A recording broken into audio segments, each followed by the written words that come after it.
What is it? It's Sunday. It's time for your YouTube video. Oh, that's right. That's right. Gerard Black in the Philippines with the truth.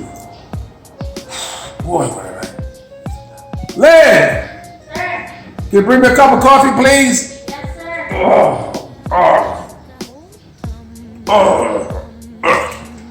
Okay, greetings, everyone. What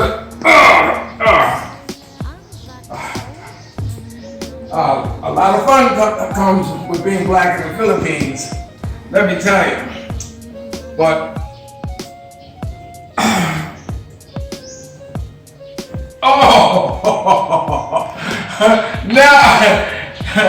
now I remember. It's all coming back to me now. Again, greetings everyone. Welcome to the second installment of Gerard Black in the Philippines with the truth. I really am thankful that a lot of you who have saw the first video, who have subscribed, don't forget to do that. And we're trying to get as many hits as we can and spread the word. This video is going to have a little more bells and whistles because I have one of the young techs. Thank you, Lynn.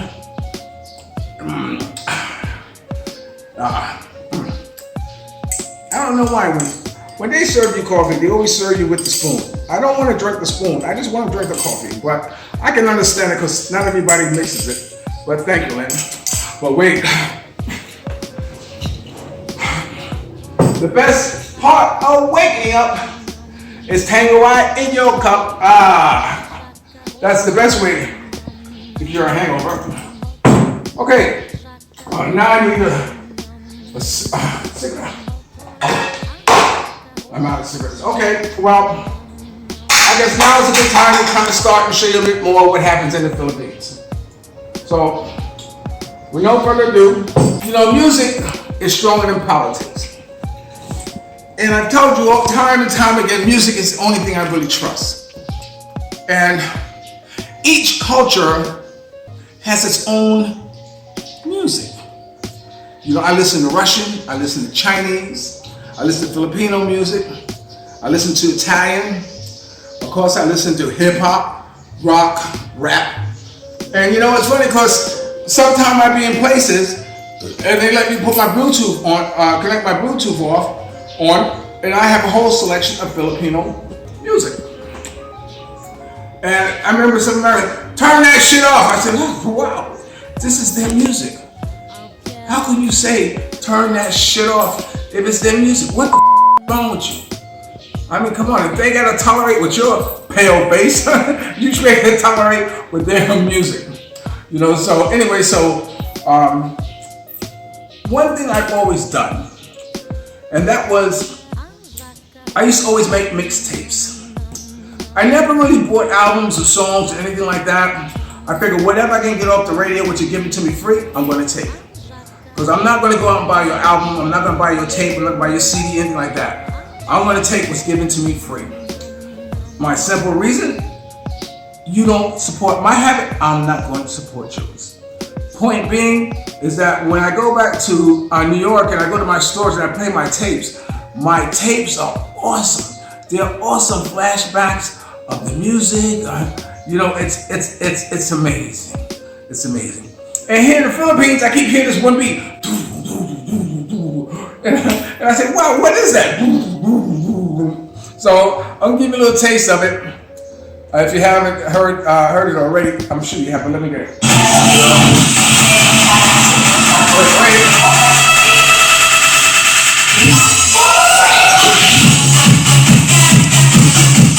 You hear this beat all over the Philippines. I can't figure out what kind of music it is, but it's very, very popular.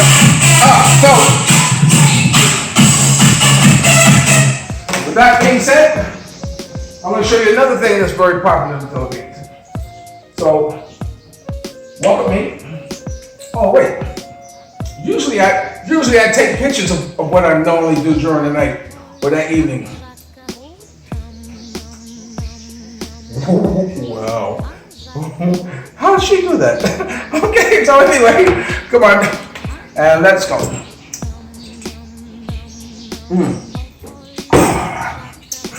Oh, I need some. You know, in the Philippines, they have stores that's called sorry stores. And so, Lenny, grab that light up, will you? So I'm going to show you what one of them is all about. Like I ran out of cigarettes, I think last night or sometime. So, the Jeep is broke down again. You can't imagine. It broke down again. So now it's not running. I think what it needs is the battery. But anyway, come on, let me show you.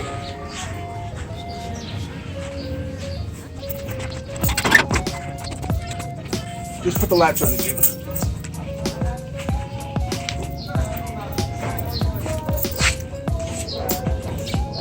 This is a sorry store. Come over here, Michael. Hi-yo. Hello. Are you the owner of this business? Can I have 2 Marlboro White sticks? Okay. As you see, they usually have a lot of amenities that a person might need throughout the day for kids and etc. My hot these are my girlfriends. Come here, girlfriend. Oh, that's not a girl, but he'll do. My hot and bagel, how are you? 2 Marlboro Whites. Marlboro Whites, sir? Yeah. Hi. Hi, my husband. And this one is so noisy. I'm going to show you why moving to the Philippines and living close to the beach is so nice. How much are they? The 7? 14. 14 all. 14 all? Okay. Okay, I will come up for my change. Okay, so come on. We'll walk this way. As you notice, we just walked out of my gate.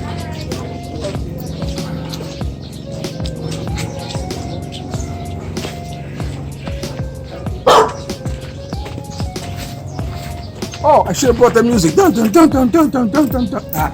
It's okay. That was my intention to play it the whole time. Careful, man.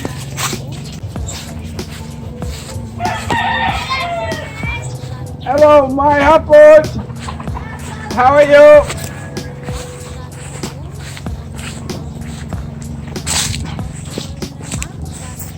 See? And voila, the beach.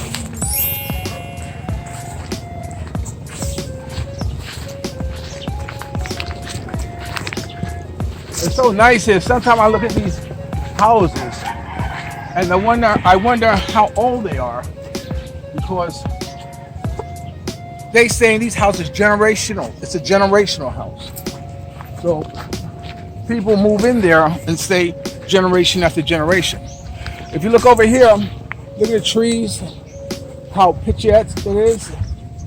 Very nice. And as you get closer to my beach,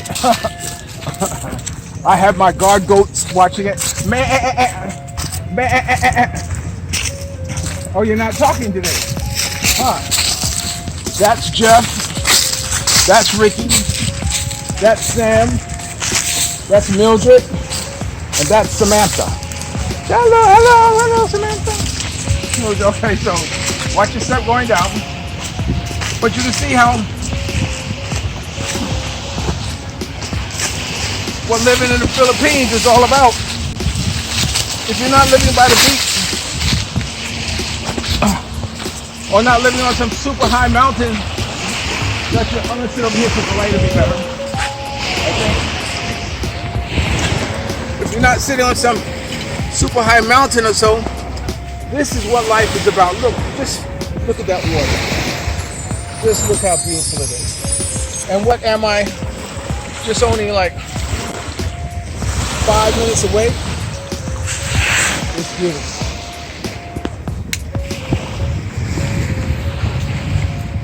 Now, I'm going to tell you a quick story.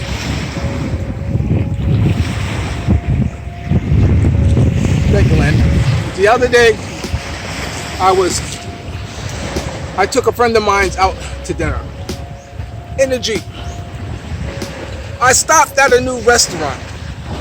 This is what tells you what life is like in the Philippines.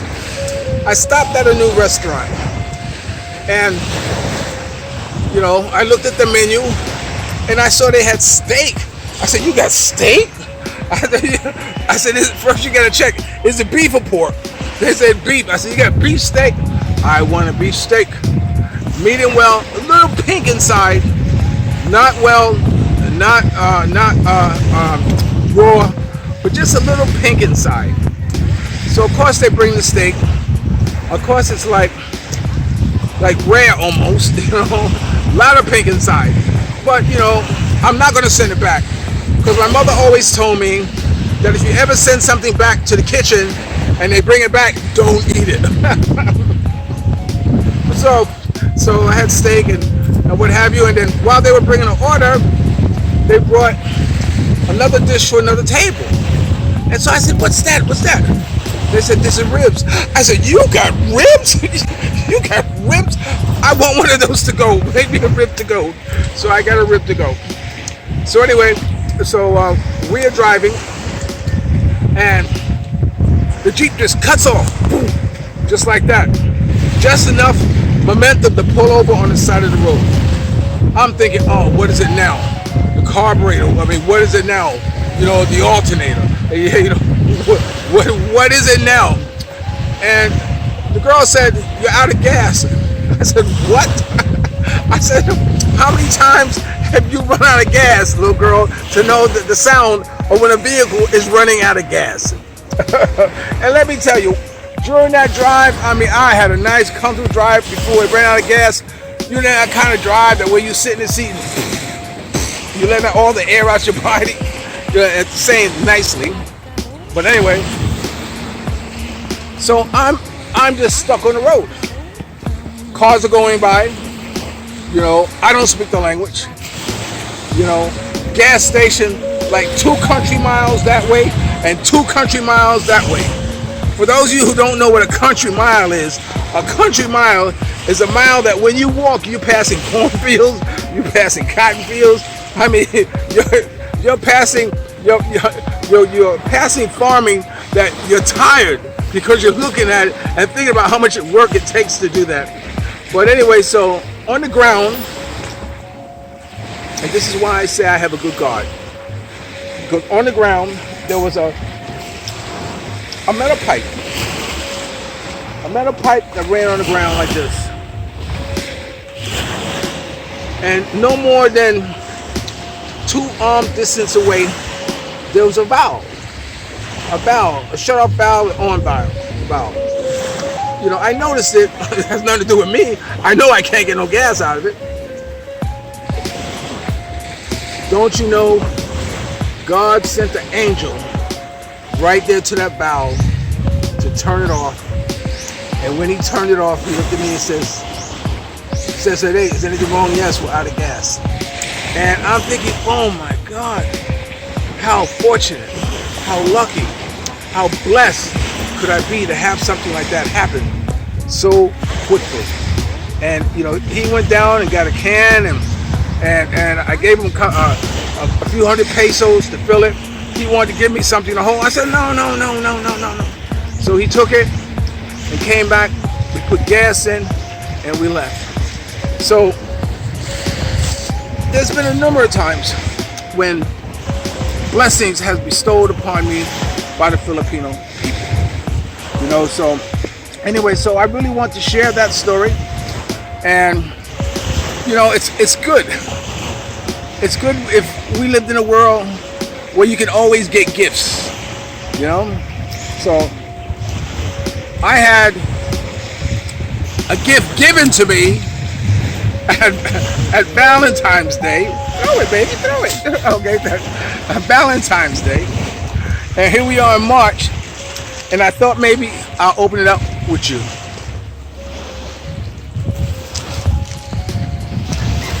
It always amazes me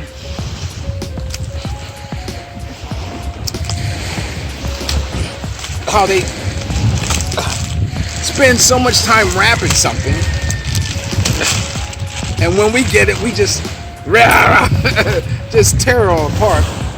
This is from a girlfriend of mine named Joy.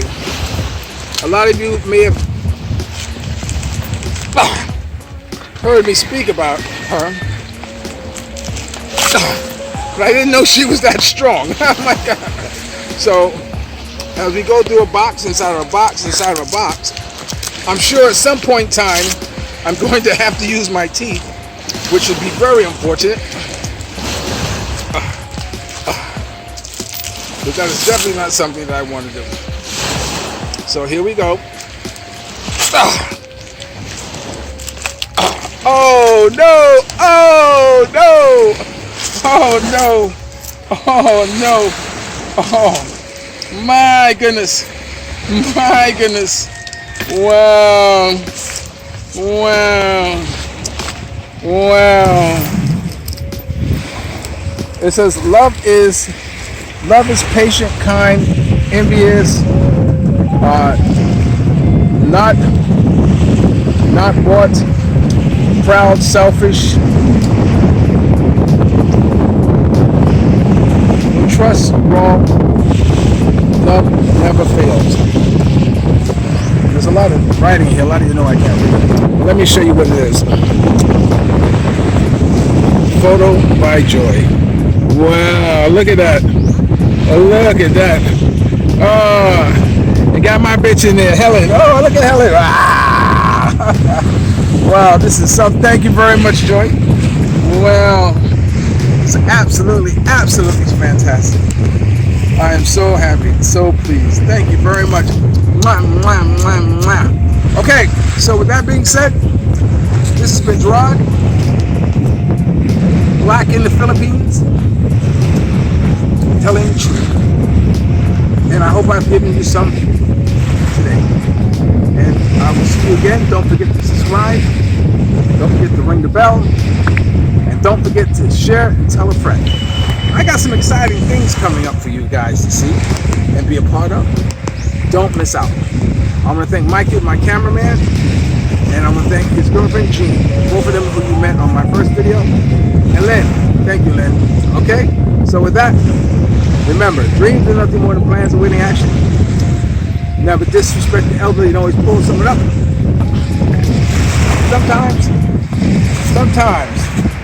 Sometimes, you can only one to see them. That's Cebu over there. And they just lifted restrictions, so I will be visiting that soon. I have a lot of girlfriends, a lot of family over there coming to visit. And if you're lucky enough to have a woman like Ali Woodson, former lead singer of The Temptation oneself, treat her like a lady. And remember, ladies, if you have a good man, make him feel like a king. And I'll always love you more. Peace.